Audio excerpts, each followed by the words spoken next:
चलिए बहुत important question से स्टार्ट करते हैं। ठीक है, A and B can do a piece of work in 30 days, B and C can do the same work in 24 days, C and A in 20 days। ठीक है, ये इस टाइप के क्वेश्चन है जिसके अंदर दो लोग एक साथ काम करते हैं, उनकी टोटल डेज आपको काउंट है।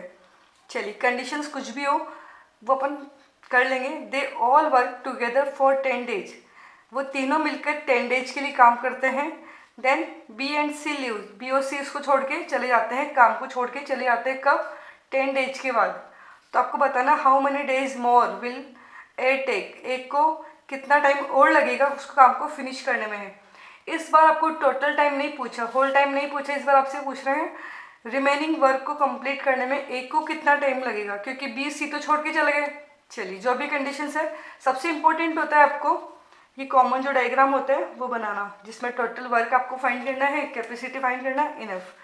ए बी 30 days, बी सी को टाइम लगता है 24 days and C and A को टाइम लगता है 20 days। सबसे पहले आपको डेज गिवन होंगे, यहाँ से आपको क्या फाइंड करना है? वर्क। सबसे बड़े नंबर की टेबल बोलो।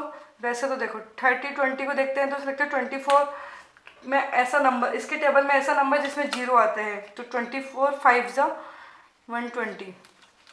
आप अपने हिसाब से निकाल सकते हो एलसीएम, ये आपकी चॉइस है। ओके चलिए अब निकालते हैं अपन कैपेसिटी। कैपेसिटी मतलब वन डे में वो कितना वर्क कंप्लीट करता है।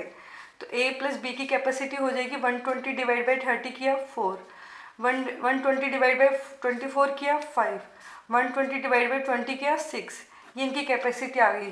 तो सम ऑफ कैपेसिटी करते हैं तो ये हो गया 15।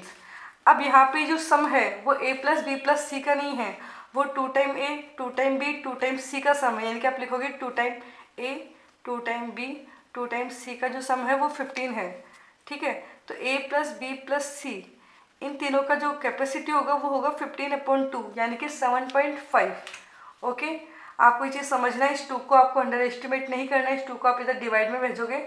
ठीक है, तो इसकी कैपेसिटी 15/2 इसकी कैपेसिटी आ गई। ठीक है, अब बहुत ईजी है, अपने को सिर्फ कंडीशन अप्लाई करना है। ये आपकी कंडीशन है। काम को किस किस ने स्टार्ट किया? ए प्लस बी प्लस सी ने मिलकर स्टार्ट किया, 10 days तक इन्होंने काम किया। ठीक है, और बी और सी ने काम को छोड़ दिया। काम किसने कंटिन्यू रखा? ए ने। और टोटल काम कितने टाइम में होता है? टोटल वर्क अपने पास है 120। ओके, ये अपना कॉमन डायग्राम हो गया।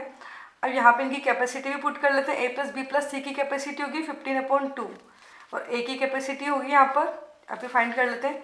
ए की कैपेसिटी कैसे निकालोगे? देखो ए प्लस बी प्लस सी की कैपेसिटी है 15/2, तो इसमें से बी और सी को क्या करना है? माइनस। तो बी और सी को माइनस करना है, यानी 5 को माइनस करना है। तो ये जगह आपका 7.5 में से आप 5 को माइनस करोगे तो ए की कैपेसिटी आ जाएगी 5/2, यानी कि 2.5। आप दोनों समझ सकते हो, 5/2 ये 2.5। ये कैसे आया?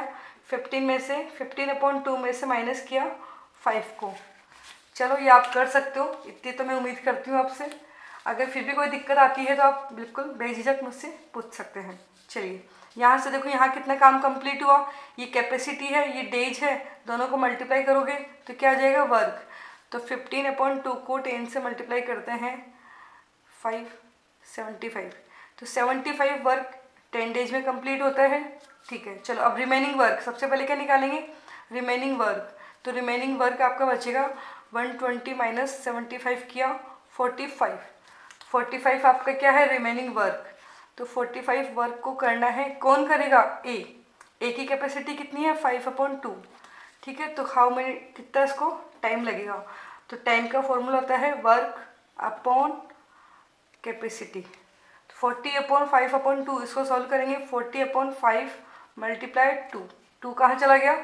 ऊपर। ये हो गया 8, सॉरी यहाँ पे 45 है। ओके, ये हो गया 9 2 जा 18 days। ओके, तो आपका आंसर होगा ए 18 days। ठीक है, तो जब भी इस टाइप के क्वेश्चंस आते हैं जहाँ पे दो लोग एक साथ काम करते हैं तो कोई प्रॉब्लम नहीं, ये वाला आपको बिल्कुल सेम टू सेम करना है। बस आपको इतना सा ध्यान रखना है कि जो टोटल कैपेसिटी है वो A plus B plus C की नहीं होके 2 times of A 2 times of B 2 times of C की है। तो आपको 2 को डिवाइड में लेके जाना है और आपको कुछ भी नहीं करना। ये कंडीशंस आप अप्लाई करना सीख जाओगे। ऐसे आप अगर 50 क्वेश्चंस आपने ईमानदारी से अगर कर लिए तो आप कोई सा भी क्वेश्चन आपसे छूटेगा नहीं। Okay, thank you.